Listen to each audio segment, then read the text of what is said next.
Developing flexibility and mobility can be one of the most important components when it comes to learning new movements. Coming up, I have 25 of my favorite and most effective stretches for doing so. Most of these stretches can be held anywhere from several seconds to several minutes depending on your goals and your time. But you gotta focus. Alright, number 1, the bound angle, also known commonly in gym class as the butterfly stretch. You're going to put your feet together, grab them, lean forward. This stretches out your groin and lower back. Second stretch we have is the seated cross shin, also known as sitting Indian style. You're going to cross your legs and you're going to lean forward, trying to touch your elbows to the ground. If you can't, you can just touch your hands. This is really going to target the IT band in the glutes, in the leg that is crossed underneath. Be sure to cross both ways. Third stretch, my favorite stretch, the seated straddle. Side note, this is the best stretch for developing flexibility for the flare. You can go straight down the middle, arch side to side, or lean side to side. This stretches out the hamstrings, groin, lower back. Number 4, the pigeon. Bend one leg in front, put one leg out the back. You can arch your back or lean forward. A lot of people like to arch their back up, but I like to lean forward. Don't push too hard into this stretch, just relax and breathe into it. This really helps stretch out the hip and really targets the IT band. Seated forward fold, also known as your basic sit and reach. Great stretch for targeting the back and the hamstrings. Remember to relax into it and breathe. This can be quite uncomfortable but quite effective. Alright, bonus variation, single leg seated forward fold. You can choose to bend one leg in and lean out towards the other. This actually feels a little bit different than the double leg forward fold. So I recommend switching it up every once in a while. Back to the list with 6, the saddle. At first you can choose to go just to your hands. When you develop more flexibility, you can go down to your elbows. When you're ready, you can go all the way to your back. Remember to go slow though. Flexibility takes time to develop. This really targets the quadriceps. Alright, simple variation of this stretch, which you can choose to do is put your toes down and lean back into it, targeting the plantar fascia in the foot.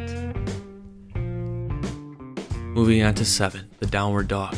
You want to try to plant your heels on the ground, keeping your legs straight, and try to keep your back straight and arms straight. This really targets the hamstrings, the lower back. Alright, the downward dog calf stretch. If you bring one leg in, you'll actually stretch the calf. Now, if you bend the knee, you'll actually stretch the soleus, which is the deeper calf muscle. Another variation of the calf stretch you can do up against the wall. Now, if you have the legs straight, you'll stretch more of the gastrocnemius, and if you bend the knee, you'll have more of the soleus being stretched. Both are calf muscles, so I recommend doing both. Alright, moving on with your basic lunge stretch. Really stretches the hip flexors on one side and the hip extensors on the other. Remember, do both legs. Alright, little bonus variation here. If you dive deeper into your lunge, bending more of your ankle, you'll actually really stretch the soleus muscle in that leg. Alright, moving on with the lizard. Basically just like your basic lunge stretch, but you're going to put your arms down to the side of your leg, further opening the hips. Number 12, the frog. Developing hip and groin flexibility, this is a great movement. Exactly what it looks like. Alright, great for mobility and flexibility, and also decompressing the lower back, believe it or not. The deep sumo squat. You're going to allow yourself to sit in the squatting position, try to keep your joints stacked, breathe, allow the stretch to take place. A lot of people like to have their back straight, but I actually like to arch my back over. Moving on with the lying quad stretch, basically a variation of the runner stretch standing up, but you're lying down. I feel like this targets the quads a lot better than it does standing up. However, if you do want to stand up, you can do this one the old-fashioned way. Just be sure to mind muscle stretch that quad out.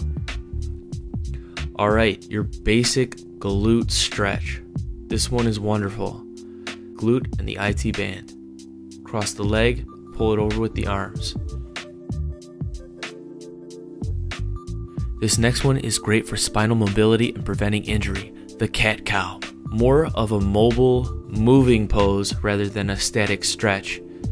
What you're going to do is you're going to arch your back and then hunch. In and out.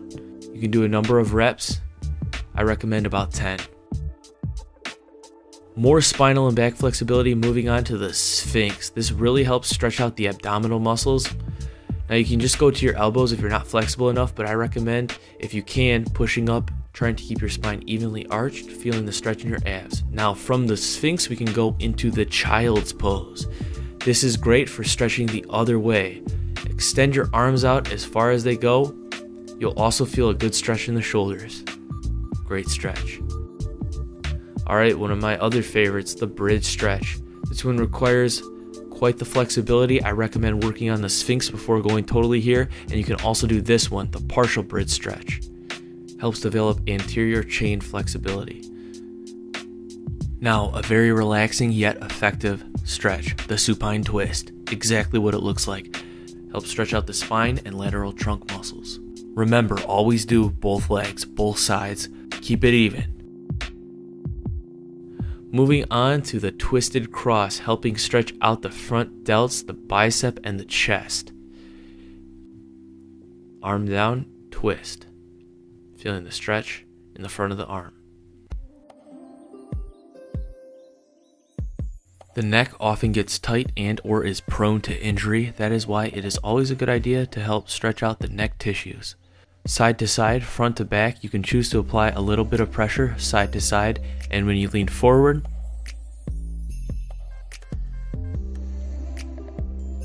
I would not recommend applying any pressure when you're looking back. However, you can choose to bring your jaw up, close your mouth.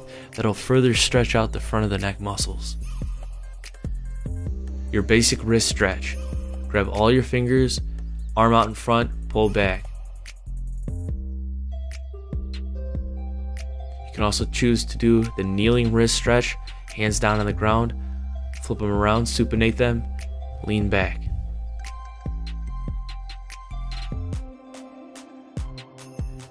Wrist pull down stretch. With your other arm, grab your thumb, pull your wrist down.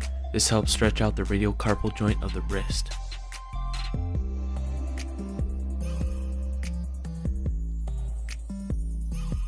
Alright, moving on with your basic bicep stretch.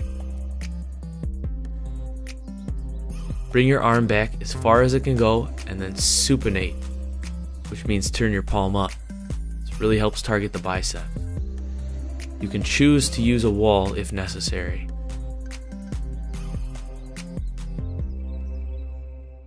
Alrighty, here's a great little variation bonus stretch, mobility movement.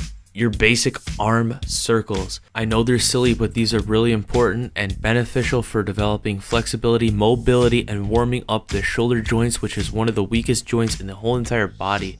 Take care of your shoulders, guys and girls. Do your arm circles. Hey, if we're gonna do arm circles, why don't we do wrist circles? Seriously, really good for warming up the wrists and developing wrist mobility as well. Alright, getting fancy here with the eagle. What you're going to do is you're going to wrap one arm underneath the other. This is going to help stretch out the post delts, a little bit of the tricep. If you don't want to do this fancy junk, you can just choose to have your arm out straight, pull at your elbow. Alright, your basic hand hook, this weird tricep stretch that everybody seems to want to do that nobody can really do without a towel. If you can, try to reach and touch both hands. If you can't, you can choose to reach over your head, grab your elbow, pull down, feeling the stretch in your tricep.